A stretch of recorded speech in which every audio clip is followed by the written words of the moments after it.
마가복음 6장 7절에서 13절 같이 교독하시겠습니다. 제가 먼저 7절 읽겠습니다. 12 제자를 부르사 둘씩 보내시며 더러운 귀신을 제어하는 권능을 주시고 명하시되 여행을 위하여 지팡이 외에는 양식이나 배낭이나 전대의 돈이나 아무것도 가지지 말며 신만 신고 두벌 옷도 입지 말라 하시고 또 이르시되 어디서든지 누구의 집에 들어가거든 그곳을 떠나기까지 거기 유하라. 어느 곳에든지 너희를 영접하지 아니하고 너희 말을 듣지도 아니하거든 거기서 나갈 때에 발 아래 먼지를 떨어버려 그들에게 증거를 삼으라 하시니 제자들이 나가서 회개하라 전파하고 되어 있습니다. 많은 귀신을 쫓아내며 많은 병자에게 기름을 발라 고치더라. 아멘. 네, 앞뒤부터 인사 나누시죠. 하늘 보고 말씀하십시오. 함께 기도하며 감사합니다. 네, 감사합니다. 마가복음 6장 오늘 방금 읽은 내용은 예수님께서는 제자들을 세우시사 보내시는, 파송하시는 장면을 다루고 있는데요. 오늘 이 사건은 앞에 6절까지의 본문과의 관계 속에서 또 주시는 교훈이 있는 것을 이제 보게 되는데요. 먼저 앞 문맥 속에서 얻은 교훈을 보게 되면 일단 앞의 내용의 핵심은 뭡니까? 예수님이 배척을 받으시죠. 그리고 나서 자연스럽게 12제자를 파송하는 이야기가 연결되어 있습니다. 다음 주도 보겠지만 또 보내시고 다시 제자들이 사역한 뒤에 30절에 보는 보고를 받는 그 사이에 또 끼어있는 샌드위치의 내용에서도 비슷한 내용을 다루는데 이 이야기 구조가 주는 교훈이 뭘까요? 한마디로 다른 것이 아니라 제자들도 이제 선교 여행을 파송받게 될 텐데 예수님이 배척을 받으셨던 것처럼 너희들도 배척을 받게 될 것임을 분명히 알고 있어야 된다라는 것이죠. 모두가 너희를 환대할 것은 아니라는 것입니다. 복음이 거절받는 순간들을 만나게 될 것을 알라는 것입니다. 그러면서 또 하나 볼 수 있는 것은 그렇게 배척을 받으시고 난 뒤에 우리가 어제 봤던 6절 하반절을 보게 되면은 모든 촌에 두루 다니시더라 그러죠. 이해라고 되어 있습니다. 그렇기 때문에 모든 촌에 두루 다니시며 가르치시더라 하고 오늘 제자들을 세우시는 장면이 나오는 것입니다. 이게 뭘 보여줄까요? 말씀드린 것처럼 하나님 나라의 복음이 이 땅에서 환영만 받는 건 아닐 것이다. 박해도 있고 어려움도 있고 시련도 분명 당할 것이다. 그럼에도 불구하고 중단 없이 전파되어야 될 것이 그의 나라의 복음이다. 이 얘기를 우리에게 보여주고 계시는 겁니다. 이를 위해 제자들을 세워 보내신 것 같이 이 땅의 교회들은 사람들을 지속적으로 세워가고 하나님 나라의 복음의 사역이 진행되어져 간 일들에 관심을 가져야 될 것이다 라는 것입니다. 우리 시대에만 어찌됐든 뭔가를 해보려고 하는 것이 아니라 끊임없이 주님 오시는 그날까지 주의 교회가 그 역할을 다할 수 있도록 교회가 가장 놓치지 말아야 할 것 중에 하나는 뭐냐? 사람을 세워 보내는 일일 것이다 라는 것입니다.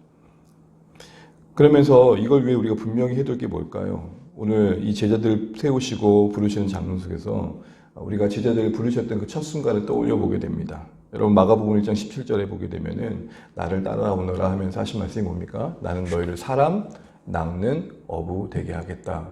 분명한 그 부르심에 목적이 있음을 우리에게 보여주십니다.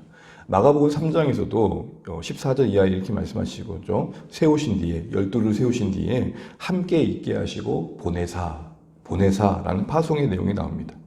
이처럼 예수님께서는 제자를 세우실 때에 목적을 갖고 계셨습니다. 동일하게 신자된 우리를 부르실 때에도 누구 하나 예외 없이 주님께서 우리 각자의 인생을 향한 신앙의 여정에 목적을 갖고 계십니다. 우리 각자를 향한 계획과 목적이 있으심을 분명히 하는 게 참 중요합니다. 더 나아가 부르신 우리 모두를 향한 목적이 있다는 것도 알아야 됩니다. 각 개인을 향한 특별한 부르심도 있지만 함께 신자들이 바라봐야 공통된 목적도 있다는 것이죠. 이런 의미에서 우리를 부르신 그 현장에서, 그 교회에서, 그 지역에서, 그 가정에서, 그 일터에서, 내가 있는 그곳에서 우리가 어떻게 하면 하나님 일을 감당할까를 고민하는 게 참 중요합니다. 아마 그 일은 그 형편과 상황과 부르신 교회의 모습 안에서 참 다를 것입니다. 그러기에 적어도 우리의 신앙이 너무 혼자만의 신앙생활에 머물러 있는 것을 우리는 좀 고민할 필요가 있다는 것입니다. 물론 시간이 필요합니다. 준비되어야 되고 훈련되어야 되고 뒤에도 다루겠지만 그러나 여러분 우리는 늘 준비가 되어야 된다면 신경 쓸 때가 많습니다. 준비되어진 만큼 우리가 하나님 일을 감당하는 것도 중요합니다. 그러면서 오늘 본문에 12제자를 보내신 장면이 나오는데 그 특징이 7절을 보시게 되면 둘씩 보내심을 봅니다. 다시 말해 2명씩 보내는 걸 되게 강조하고 있습니다. 우리 7절 말씀 같이 한번 읽어보겠습니다. 시작.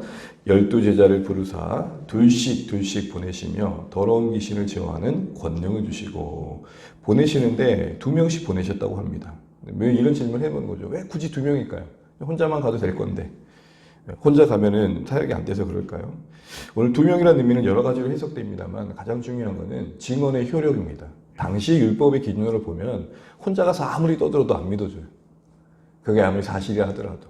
증언의 사실성을 확보하기 위해서라도 2명을 보냈던 것입니다. 그래서 여러분 율법에도 보게 되면 아무리 혼자 떠들더라도 믿지 말아라. 그런데 2 이상, 3위 이상 그걸 얘기한다면 그 증언의 효과가, 증언으로서의 가치가 있다라고 이야기를 합니다. 또한 이유는 현실적인 필요입니다. 여러분 그래도 전도서의 말씀처럼 혼자보단 둘이 낫잖아요. 같이 여행을 가다 보면은 그래도 서로를 챙겨줄 수 있고 짐도 서로 나눠질 수도 있고 또 무엇보다도 혼자 가는 것보다는 당시의 기준 상황에서 본다면 둘이 가는 게 더 안전적이었던 거죠. 무엇보다도 서로 협력하면 더 효과적이라는 점에서도 둘씩 보냈던 것입니다. 그렇습니다. 여러분 사역을 할 때 혼자 하게만 하는 게 아니라 같이 도울 수 있는, 서브할 수 있는, 누군가는 주도하겠지만 함께 할 수 있는 팀을 구성해 주는 게 참 중요한 것 같습니다. 마지막으로 참 중요한 것은 사실 이게 더 본질적인 건데 무엇보다도 공동체로서 일을 할 줄 알아야 된다는 것입니다. 더 정확하게 말하자면 사역은 공동체가 되는 과정이라는 것입니다. 사역 따로, 성화 따로가 아니라 사역 안에 성화의 내용이 담길 수 있어야 된다는 겁니다. 성화가 뭡니까? 나 아닌 누군가를 더 돌아보게 되는 것입니다. 자기 딴에는 아무리 신앙 열심을 부린다 해도 내가 지금 함께하는 사람과 뭔가 조화를 이루지 못한다면 하나님이 기대하신 모습과는 좀 거리가 멀다. 이 말씀하시는 겁니다. 그러기에 더 나아가 함께하는 사역의 여정에 둘이 함께하는 가운데 서로 대화 나누면서 사역 현장에서 몸을 부대끼면서 자라가는 여정이 필요함을 말씀하시는 겁니다. 그리고 결과적으로는 그렇게 함께하면서 서로 맞춰가는 이 모습이 오히려 그 함께하는 모습이 곧 복음됨에 대한 증거가 된다는 겁니다. 우리가 말하고 있는 복음이 함께 팀을 이루어가서 섬기는 그 모습 속에서 자연스럽게 드러나져야 된다 이 얘기입니다. 복음의 핵심이 뭡니까? 내가 인생의 주인이 아니라 주님이 주인이신 것과 그 주인 되신 앞에 우리가 겸손히 무릎 꿇어야 된다는 것입니다. 우리는 나만 생각할 줄 아는 이기적인 인생임을 인정하는 것이죠. 그런데 복음은 우리 안에 그런 것들을 깨고 평화와 샬롬과 연합과 연대와 화평을 만든다 이거 아닙니까? 그런 것들을 함께하는 사역 현장에서 서로 보여주는 모습 그 자체가 복음의 증거와 일치되어져 복음을 더 효과 있게 한다 이 말씀을 하시는 거죠. 그러면서 파송하는 가운데 3가지를 당부하시는데 그 첫 번째는 8절부터 9절에 나와 있습니다. 요지는 뭡니까? 지팡이 외에 아무것도 갖지 말고 그리고 신만 신고 두부 옷도 입지 마라. 이렇게 뭔가 제한된 환경을 만드십니다. 우리 8절 9절 한번 읽어보겠습니다. 시작. 명하시되 여행을 위하여 지팡이 외에는 양식이나 배낭이나 전대의 돈이나 아무것도 가지지 말며 신만 신고 또 입지 말라 하시고. 여러분 당시에 여행할 때는 양식, 배낭, 전대의 돛은 필수품입니다. 여러분 적어도 어떤 여행을 가게 될 때에 가방을 열고 챙기시는 짐이 있잖아요. 근데 그걸 지금 다 가져가지 말고 최소화하라는 거예요. 근데 지팡이 하나고 신만 신고 얼른 가라는 거예요. 여러분 왜 이런 상황을 만드실까요? 첫 번째 이는 우선 지금 떠나는 이 선교의 여행, 하나님 나라의 복음을 전파하는 이 일이 그만큼 긴급하고 중요하다는 것입니다. 지금 이것저것 챙기느라 준비물을 챙기느라 시간을 보낼 여지가 없다는 것입니다. 또한 이는 더 확장해서 보면 맨날 준비한다고 미룰 일이 아니라는 것입니다. 지금 당장 떠나야 될 만큼 이 일은 너무 중요하다. 이거를 메시지로 보여주고 계시는 겁니다. 이런 마치 여러분이 본문을 보게 되면 떠오르는 장면이 있지 않으십니까? 바로 출애굽입니다. 그럼 출애굽할 때 어떻게 식사를 했습니까? 좌우 문선주 인방에 양의 피를 바른 뒤에 그 안에서 흑암의 권세가 지나갈 때까지 어떻게 했습니까? 무교병과 쓴 나물을 먹고 그리고 양고기를 함께 먹었습니다. 그런데 그 복장이 어땠죠? 편안한 복장이 아니었어요. 밥을 먹으면 좀 복장이 편안해야 되는데 허리에 띠를 띠고 신을 신고 지팡이를 손들고 먹으는 마치 전투 현장에서 전투 식량 먹는 것처럼. 여러분 전쟁에서 군사들이 식사를 할 때 그냥 편하게 먹지 않잖아요. 사주 경계하면서 먹잖아요. 이런 그림을 그리는 것을, 이런 그림을 떠올리는 만큼 지금 동일하게 지금 이 제자들이 파송받는 현장도 시급함을 말씀하시는 겁니다. 왜죠? 이제 곧 홍해를 건너야 되니까. 무슨 말입니까? 당시에 이스라엘 입장에서 홍해를 건너는 만큼 더 급한 일이 있었을까요? 홍해를 건너는 일이 가장 시급했다는 겁니다. 왜요? 그게 그들의 구원과 관련된 거니까. 그럼 여러분 연장에서 같은 맥락에서 이렇게도 말할 수 있잖아요. 홍해를 건너는 일이 그만큼 중요한 만큼 누군가에게 홍해를 건너도록 도와주는 건 더 중요한 거 아닐까요? 홍해를 건너는 우리 입장에서 누군가에게 홍해를 건너도록 도와주는 그 일은 같은 맥락에서 얼마나 더 시급을 따진 만큼 중요한 일이겠는가라는 것입니다. 바로 그런 메시지가 지팡이와 오직 신을 신는 거에 담겨 있는 것입니다. 더 나아가 더 본질적인 개념은 앞으로 주의 사역을 할 때, 이 하나님 나라를 증거하는 사역을 할 때에 하나님만 더 신뢰하는 것을 배우라는 것입니다. 인간의 수단과 방법에 제한받는 환경 속에서도 하나님은 도우신다는 것을 좀 경험해 보라는 것입니다. 다시 말해 이번 파송은요, 정식 파송이 아니라 훈련을 위한 파송이었습니다. 그도 그런 것이 여러분 30절을 다시 한번 보시겠습니까? 30절을 보시면 어떻게 되어 있습니까? 사도들이 예수께 모여 자기들이 행하고 가진 것을 낱낱이 고하니 다시 되돌아왔다는 거예요. 그러니까 영원히 파송받고 끝난 게 아니라 잠시 잠깐 훈련을 위해 받은 현장이라는 것입니다. 지금까지 듣고 보고 배운 대로 한번 너희들이 해보라는 거예요. 그리고 그 과정 속에서 적시적소에서 하나님이 그 사역에 필요한 것들을 채워주신 것을 좀 경험해서 하나님을 의지하는 것들을 좀 훈련해 보라는 목적이 있다는 것입니다. 한마디로 훈련에 초점이 있다는 것입니다. 왜냐하면 다른 복음서에 보면 이제 주님께서 십자가를 지시고 그들을 이제 파송해야 될 최종적인 시점에서는 이렇게 말씀하십니다. 우리 누가복음 말씀 잠깐 오늘 본문의 일을 위해서 조금만 찾아보겠습니다. 누가복음 22장 35절에서 36절입니다.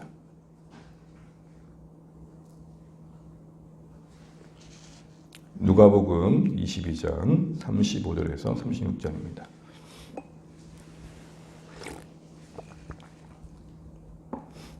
누가복음 22장 35절 36절 같이 읽겠습니다. 시작. 그들에게 이르시되 내가 너희를 전대와 배낭과 신발도 없이 보냈을 때에 부족한 것이 있더냐 이르되 없었나이다. 이르시되 이제는 전대 있는 자는 가질 것이요 배낭도 그리하고 검없는 자는 겉옷을 팔아 살지어다. 아멘. 여기서 딱 그 말씀의 맥락이 나와 있습니다. 너희가 그때 제한된 환경에서 보냄받았을 때에 부족하더냐? 제자들의 반응이 뭡니까? 그렇지 않았습니다. 이게 중요한 겁니다. 이 정신이 중요하고 이 마인드가 중요한 겁니다. 그리고 소유하는 게 중요해요. 왜 그럴까요? 그렇지 않으면 소유에 의존하니까. 여러분, 저는 이 말씀을 배제하고 오늘 본문만을 가지고 어떤 특정 사역팀은 가난함을 추구한 걸 봤습니다. 금욕적인 걸 추구한 것 같습니다. 돈을 선교단체 자체가 돈을 갖는 것 자체를 정죄하는 것 같습니다. 항상 우리들 그렇잖아요. 이 균형이라는 게 어렵지만 항상 같이 봐야죠. 왜 하나님께서, 왜 예수님께서 제자들을 보내실 때에 그렇게 궁핍한 환경으로 몰아넣으셨는가? 그게 진리가 아니라 그런 환경 속에서도 우리를 도우시는 하나님에 대한 신뢰가 더 중요하다. 바로 그런 마인드를 배우게 하시고자 싶었던 거죠. 그러니까 준비 없이 가거나 금욕적으로 사역하라는 말씀이 아니라 핵심은 하나님 의지하는 자세를 좀 배우면 좋겠다 이겁니다. 여러분 이런 맥락에서 우리 자신의 오늘의 모습을 돌아봅니다. 지팡이 외에 아무것도 가지지 말라는 말씀에 오늘날의 교회가 귀 기울이고 있는 것 같으십니까? 여러분 우리 자신은 어떠십니까? 우려하셨던 바가 혹 나타나고 있는 모습들 보이지 않으십니까? 공공연하게 이렇게 말합니다. 교회가 일어나면 돈이 많아야죠. 여러분 돈이 필요하지 않다는 말을 드린 게 아닌 걸 아시죠? 그런데 가만히 보면 돈이 많은 교회는 그게 별로 기도 안 하는 것 같습니다. 큰 일을 하려면 돈이 있어야 된다. 더 나아가 현실적으로 우리가 남보다 높은 자리에 가야만 주님의 일을 더 많이 할 수 있다. 맞는 말이지만 다 맞는 말도 아닙니다. 한때 들어보셨죠? 고지론이라고. 신자들이 우리한테 성공해야 된다. 그래서 가장 높은 자리까지 가가지고 영향력을 끼쳐야 된다. 그러면서 나왔던 말이 그겁니다. 우리 모두 요셉이 됩시다. 꿈을 꿉시다. 비전을 가집시다. 여러분 과연 그렇습니까? 이 말을 가게 되면 없는 형편과 부족한 형편은 뭐가 됩니까? 그것은 하나님의 통치가 임할 수 없는 것입니까? 그것은 하나님 나라가 될 수 없는 것입니까? 성공한 사람은 성공한 대로, 또 부족한 모습은 부족한 모습대로 우리 모두가 하나님 나라의 사역자로서 쓰임받을 수 있다는 게 복음 아니겠습니까? 필요하지만 그게 없으면 안 된다는 발상은 복음이 아닙니다. 하나님 나라의 사역이 그 어떤 것의 힘에 의지하여 이루어지는 것이 아니라 주님의 계획과 뜻하심과 그 공급하신 힘으로 가능하기 때문에 그렇습니다. 여러분, 하나님은 다니엘 같은 사람도 쓰시지만 또 하나님은 에스겔 같이 그 난민 한복판에서 목회로 쓰시기도 하십니다. 같은 시대 같은 공간에서 누구는 궁궐에 있었지만 누구는 그 척박한 노동의 현장에서 사역을 했다고요. 그 누가 낫다고 할 수 있겠어요? 그러니 여러분, 우리 모두 다니엘이 됩시다. 우리 모두 요셉이 되시다. 이렇게 말하는 것은 우리의 현실을 왜곡하는 것입니다. 이걸 꼭 기억하시면 좋겠습니다. 지금 우리에게 허락하신 것 안에서 하나님을 충분히 섬길 수 있다. 그래야 더하여 주신 것들이 우리를 교만치 않게 한다. 주안의 교회 적용해 볼까요? 우리가 많은 걸 갖고 있지 않지만 그래도 지금 허락하신 이 공간과 함께 하시는 분들과 허락하신 물질과 우리 능력 안에서 해야 할 것이 있으며 할 수 있다. 그리고 이것도 기억하시면 좋겠습니다. 되려 없는 중에 섬기는 것이 더 아름답다. 교회가 꼭 커야만 큰 일을 하는 게 아니다. 이것을 제자들이 배워야 했던 것입니다. 두 번째 주신 당부는 바로 10절에 나왔습니다. 10절 한번 읽어보겠습니다. 시작. 또 이르시되 어디서든지 누구 집에 들어가거든 그곳을 떠나기까지 거기 유하라. 이제 앞으로 가서 사역을 할 때 기꺼이 받아들이고 영접해서 우리 집에 거하십시오 라는 사람들을 만나게 될 텐데 그때 그 집이 어떠한 집이든 떠나는 상황이 될 때까지는 머물라는 것입니다. 그럼 당시의 근동 지방에서는 여행객, 나그네를 영접하고 환대하는 것을 덕으로 생각했고 하나님께 축복을 받는 방법이라 생각했습니다. 그래서 여러분 아브라함이 창세기에 보게 되면은 천사들이 이제 지나가는데 나그네로 들어가잖아요. 그때 어떻게 합니까? 기꺼이 환대해가지고 뭔가를 섬기잖아요. 거기서 이제 소돔과 고모라의 멸망의 이야기를 듣게 되는 거죠. 여러분 우리나라도 마찬가지입니다. 옛날에 이런 말을 저는 기억이 없지만 어르신들은 그런 말을 하더라고요. 옛날에는 그래도 정이 있었다 하면서 지나가는 행인이 이렇게 말하는 거예요. 이리 오시게 지나가는 사람인데 하룻밤 묵고 가자고 좀 전해주시게. 그러면 문이 쭉 열리면서 들어오시죠 하고 집안 형편에 따라 사랑채로 가기도 하고 어디는 헛간이라도 가기도 하죠. 적어도 어느 정도는 오픈해서 먹을 거라도 줬죠. 그리고 하룻밤 자고 난 다음에 떡하니 잔치상 같은 밥상을 차려준 집도 있지만 감자 하나 던져주는 집도 있었겠죠. 무슨 말입니까? 제자들이 이제 여행을 가고 선교 여정을 갈 때 집의 형편에 따라 받는 대접이 달라졌을 것입니다. 그런데 그걸 고려해가지고 제자들이 누군가의 집에 가서 영접을 받을 때에 다시 말해 복음을 수용하고 반갑게 맞이해주는 현장을 경험할 때에 그 집이 받아들이는 그 집이 처음 집이 어떠하더라도 머물라는 것은 더 좋은 거처가 제공되어지는 것을 일부러 찾을 필요가 없다는 것입니다. 바꿔 말하면 어떠하든지 그곳에 거하라는 이 말씀은 더 편안한 곳 찾으려고 눈을 돌리지 말라는 겁니다. 떡하니 복음을 전하려고 갔는데 그 집이 가난해요. 아유 그 다음 주 가면 좀 더 낫겠지 하고 그렇게 그곳을 버려두고 가지 말라는 겁니다. 무슨 말입니까? 하나님 일하면서 사심 채우려고 하지 말라는. 하나님 일하면서 자기 만족 추구하지 말라는 것입니다. 하나님 나라를 위해 일하면서 개인적인 선호와 스타일을 너무 강조하지 말라는 것입니다. 우리는 살아도 주를 위해, 죽어도 주를 위해 존재하는 인생들이기 때문에 삶의 이유가 하나님이기 때문에 그렇습니다. 내 만족이 아니라 하나님의 만족이 더 최고의 가치이기 때문에 그렇습니다. 사역하면서 은근히 사심 챙기려 하지 말아라. 요 얘기하는 것입니다. 같은 사역을 해도 내게 유익이 되고 내 명예에 도움이 되는 것을 고르지 말라는 거죠. 떡하니 받았는데 이거 내 스타일 아닌데 할 때도 아멘 하면서 감당하겠습니다. 이게 맞다는 것입니다. 공동체적으로 학대해서 적용해보고 나면 주 안의 교회에 누구를 보내시든지 품고 섬기라는 겁니다. 가리지 말라는 것입니다. 저 사람 우리 교회 도움 되겠네 하고 기꺼이 붙들든지 저 사람은 조금 에너지가 많이 들어가겠다. 그런 판단하지 말라는 겁니다. 붙여주신 영혼 누구든지 끌어안고 주의 마음으로 품고 가라는 겁니다. 언제까지요? 허락하실 때까지. 마지막으로 세 번째 당부를 하십니다. 11절 읽고 말씀 읽겠습니다. 시작. 어느 곳에든지 너희를 영접하지 아니하고 너희 말을 듣지도 아니하거든 거기서 나갈 때에 발 아래 먼지를 떨어버려 그들에게 증거를 삼으라 하시니. 아멘. 영접하지 아니하는 경우도 있을 것을 말씀하십니다. 환대만 받을 것이 아니라는 것이죠. 배척과 거절당함을 예측하라는 것입니다. 그러면서 그때에 분명한 메시지를 보여주라 하시면서 하신 말씀이 발 아래 먼지를 떨어라 말씀합니다. 이거는요, 당시의 유대인들이 이방 지역을 밟고 지난 뒤에 이스라엘 땅을 밟기 전에 했던 행동입니다. 무슨 말이죠? 부정한 땅을 밟고 지나왔으니 발을 떨어서 그 먼지 하나라도 이스라엘 땅에 놓지 않겠다, 허용하지 않겠다라는 것입니다. 이 말을 한마디로 이 발을 떨어버리는 행위는 유대인인 우리는 이방인과 아무 상관없다, 뭐 하나 섞은 게 없다, 요 얘기를 하는 것입니다. 같은 맥락에서 이 행위는 복음을 두고 볼 때에 복음을 거절하고 받아들이지 않은 사람을 향해 단호히 말하는 것입니다. 당신은 복음과 아무 상관없습니다. 그리고 기억하십시오. 그로 인해 당신은 심판을 피할 수 없을 것입니다. 엄한 마음에 그러니까 엄중한 내용이 담겨있는 경고인 거죠. 복음의 사역을, 복음을 거부한 일의 심각성을 분명히 알려줘야 한다는 것입니다. 여러분, 이런 내용이라면 한번 생각해 보시죠. 가는 곳곳마다 기분 따라 감정 따라 발 아래 먼지를 떨면 될까요? 그런 말을 하는 게 아닙니다. 이런 엄중한 내용이니 기분과 감정, 네가 감히 나를 무시해? 이런 생각을 따라 쉽게 할 행동은 아니라는 것입니다. 하게 된다면 피를 토하는 심정으로 안타까운 마음으로 해야 했을 행동입니다. 그런데 오늘날 너무 전도 현장이 좀 잔혹합니다.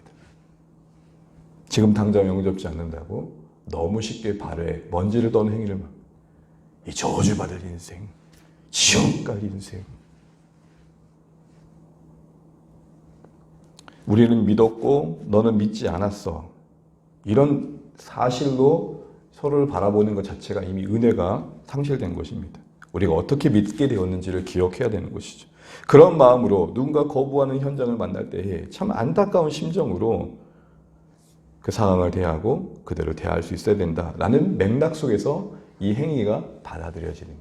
근데 딸랑 이 행위만 가지고 우리에게 하나님께서 이런 권위를 주셨어 하면서 나를 거부하는 건 하나님을 거부하는 거고 나를 거부하는 건 예수님을 거부하는 거야. 너희는 그렇게 지옥 갈 거야. 이런 뭔가 강압적인 행동을 유지하고 있는 것은 지금 이 메시지를 전하도록 하셨던 주님의 마음을 몰라도 너무 모르는 것입니다. 앞으로 영접과 환대만 받지 않겠지만 주님께서도 배척당하는 현장 속에서도 그것을 알면서도 끊임없이 계속 찾아가시고 손을 내미셨던 것처럼 그런 마음으로 사역해야 되고 부득이하게 어쩔 수 없이 말을 할 때는 진짜 피를 토하는 심정으로 그 메시지를 들려줘야 될 것이다. 이게 말씀하시는 당부였습니다. 말씀을 맺겠습니다. 사랑하는 성도 여러분, 제자들을 세워 보내십니다. 우리도 오늘 가야 할 곳이 있을 것입니다. 부르신 교회 안에서 허락하신 삶의 자리에서 붙여주신 영혼들 가운데서 혼자만 잘 살면 안 됩니다. 누군가에게 내가 할 수 있는 은혜와 역량 안에서 찾아가야 돼요. 누군가를 붙들어줘야 돼요. 누군가를 품어야 돼요. 하나님께 원하시는 겁니다. 그럼 이 일을 감당할 때에 첫 번째 뭐라고 말씀하십니까? 하나님만 의지하라고 하십니다. 함께 둘씩 하는 현장에서 자라가야 된다는 걸 말씀하십니다. 무엇보다도 가리지 말라는 겁니다.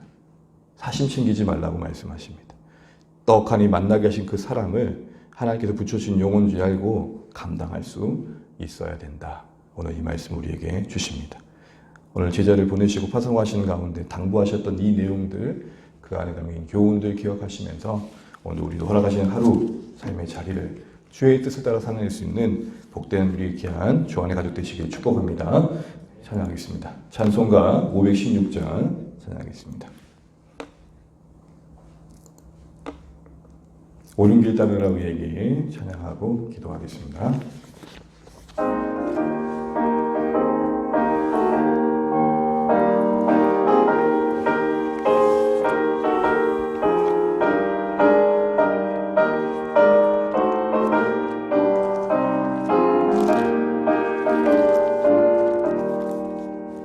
옳은 길 따르라 승리의 길 새길 마 만민은 참된 길, 이 길 따라서 살기를 온 세계에 전하세. 만 백성이 나갈 길, 어두운 밤 지나고 동뜬다. 환한 빛 보아라 저 빛, 주 예수의 나라 이 땅에 곧 오겠네 오겠네. 주 예수 따르라 승리의 주, 세계 만민이 나가 길과 진리요 참 생명, 내 참검을 부수고 다 따르라와 평화. 어두운 밤 지나고 동뜬다. 환한 빛 보아라 저 빛, 주 예수의 나라 이 땅에 곧 오겠네 오겠네.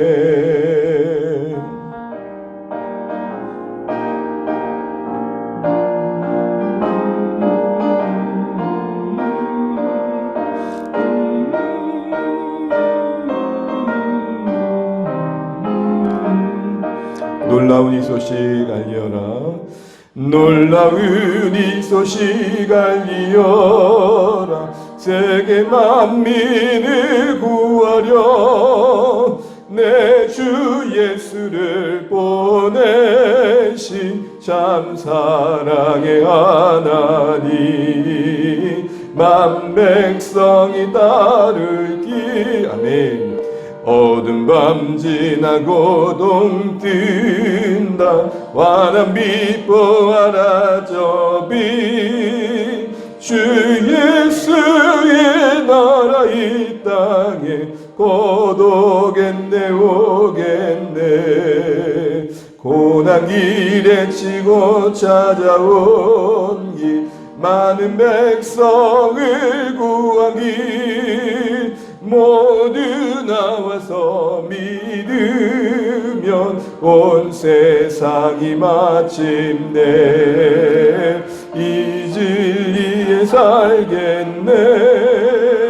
어두운 밤 지나고 동뜬다. 환한 빛 보아라 저 빛, 주 예수의 나라 이 땅에 곧 오겠네 오겠네.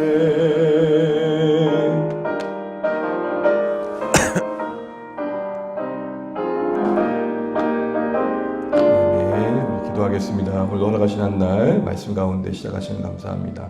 하나님, 오늘 예수님께서 제자들을 세우시고 보내신 현장에 당부하신 말씀들 우리의 삶에 잘 적용하길 원합니다.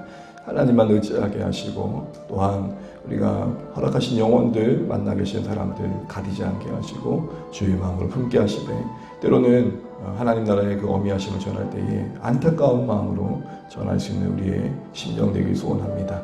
특별히 이 시간도 기도하실 때 주안의 교회가 이런 귀한 마음을 함께 담아서 둘씩 보내신 주님의 마음을 따라 우리가 그렇게 서로 협력하고 함께함에 유익이 있고 서로 함께하는 그 자체가 복음의 메시지가 될 수 있는 서로 아름답게 조화를 이루어가는 그런 교회 될 수 있도록 서로를 위해서 또 기도해 주시면 좋겠습니다.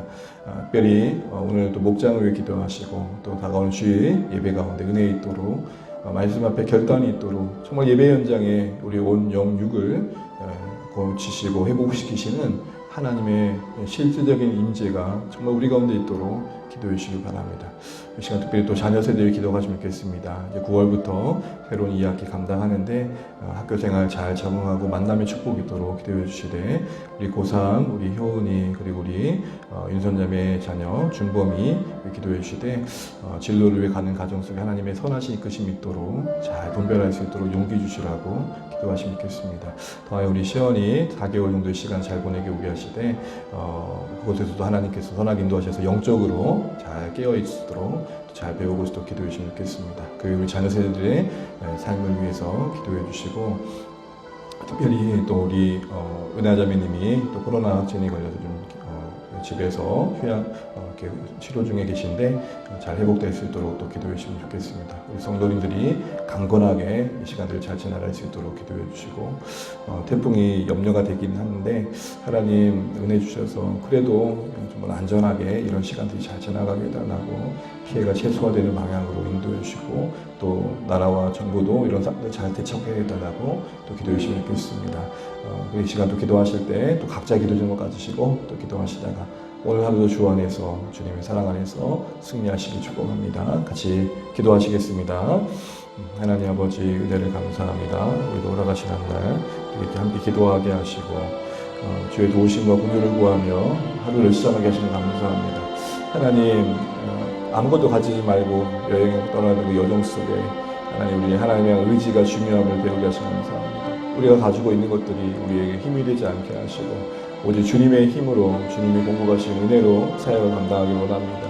아버지 하나님 무엇보다도 우리가 그 허락하신 영혼들 가리지 않게 하시고 우리의 이익을 추구하지 않게 하시고 또 하나님 때로는 엄히 명령할 때에 하나님의 마음을 담을 수 있는 우리의 공동체 되길 소원합니다. 아버지 하나님 무엇보다도 우리에게 긍휼을 베풀어 주실 때에 사랑하는 우리의 공동체가 이런 주님의 당부를 잘 실현할 수 있도록 도와주시되 두시 보내셨던 주님의 마음처럼 우리가 협력하고 함께함이 즐겁고 유익이 되고 그래서 하나님의 나라를 세워가는 아름다운 모습을 통해 우리의 공동체 자체가 복음의 메시지가 될 수 있도록 하나님 도와주시길 원합니다. 복음의 증거가 되는 모습들이 우리 가운데 열매 맺게 도와주시고 우리 자녀들을 축복하십시오. 우리 고3 우리 효원이 그래도 준범이 하나님 저의 인생을 계획할 때에 두려움과 염려 있겠지만 하나님 도우시되 최선의 선택을 할 수 있는 은혜 주시고 용기 주시고 담대함 주셔서 하나님 은혜에서 잘 감당할 수 있도록 도와주시옵소서.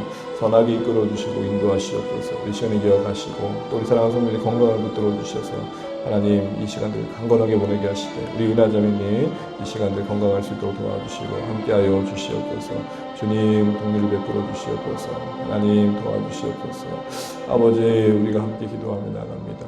주님 도와주시옵소서.